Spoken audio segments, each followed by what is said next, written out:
Praise the lord ప్రియులారా, ప్రభు మాట్లాడుతుండగా విందాము.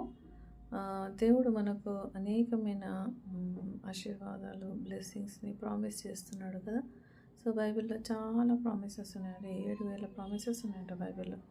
అవన్నీ కూడా మనవే. అయితే మనం ఏం చేయాలంటే వాటిని అడగాలి, పొందుకోనాలి. అంటే దేవా నువ్వు ప్రామిస్ ఇచ్చావు, దాన్ని నెరవేర్చు అని మనము మనకు ఏమైనా పర్సనల్ ప్రామిసెస్ ఇచ్చిన రోజు ఏం చేయాలంటే దాన్ని ఎత్తిపట్టి, ప్రభువా నాకు ఏ టైంకి అది కావాలో అది నాకు ఇస్తావని నమ్ముతున్నాను, నీ ప్రాఫెసెస్ అన్నీ కూడా నా జీవితంలో నెరవేరుతాయని నేను స్తోత్రం చేస్తున్నాను అంటూ మనం ఎప్పుడైతే వాటిని దేవునికి జ్ఞాపకం చేస్తుంటామో, ప్రభు తీసుకొని ఎంత టైం అన్నా తీసుకొని, కానీ తొందరపడొద్దు. అది ఏ టైంలో కావాలో ఆ టైంలోనే నాకు ఈ దేవా, నాకు ఏ టైంలో ఇవ్వాలో, నాకు ఎప్పుడు ఏది కరెక్టో నీకేదే బాగా తెలుసు అని చెప్పి మనం ఎప్పుడైతే భారం ప్రభు మీద ఇస్తామో, దేవుడు మనల్ని ఏం చేస్తాడంటే టెస్ట్ చేస్తుంటాడు. సో ఎంతవరకు అలసిపోతావా, విసుక్కుంటావా అని చూస్తుంటాడు.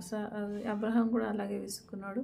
ఎందుకంటే అబ్రహాం 25 ఇయర్స్ వెయిట్ చేశాడు. కాబట్టి 75 సంవత్సరాలప్పుడు అబ్రహాంకు ప్రామిస్ ఇస్తే దేవుడు 100 సంవత్సరాలకు అబ్రహాంకి ప్రామిస్ని నెరవేర్చాడు కదా. సో అబ్రహాం కూడా విసుక్కున్నాడు, కొన్ని తప్పులు చేశాడు. శారా చూపించినట్టు హాగర్ని పెళ్లి చేసుకున్నాడు, ఇష్మాయిల్ని కన్నాడు. సో ఇస్మాయిల్ ఆర్ రాంగ్, అవి మన జీవితంలో కూడా జరుగుతుంటాయి. So wait for prophecy, wait for ఒకటి ఇచ్చాడు దేవుడు అంటే అది వెయిట్, అడగాలి, పొందుకునాలి. తర్వాత don't reveal it before it happens. ఎవరికి చెప్పాల్సిన అవసరం లేదు. నీ భార్య కానీ, భర్త కానీ, పిల్లలు కానీ ఎవరికి చెప్పాల్సిన అవసరం లేదు. ఆ టైంలో దేవుడు దాన్ని బ్యూటిఫుల్గా చేసినప్పుడు ఆయన అందరి ముందర దాన్ని వెల్లడిపరుస్తాడు. కాబట్టి దేవుడు ఏది సీక్రెట్ ఇయ్యాడు, మంచి ఘనపరుస్తాడు. కాబట్టి ఆయన ఇచ్చే టైంకి అవి ఇస్తాడు. కాబట్టి ఆ సంతోషంతో మనము దేవుని మీద భారం వేసి బ్యాంకులో చెక్ వేసినట్టు వేసి మర్చిపోవాలి దాన్ని. సో మనం దేవుని అడుగుతుండాలి.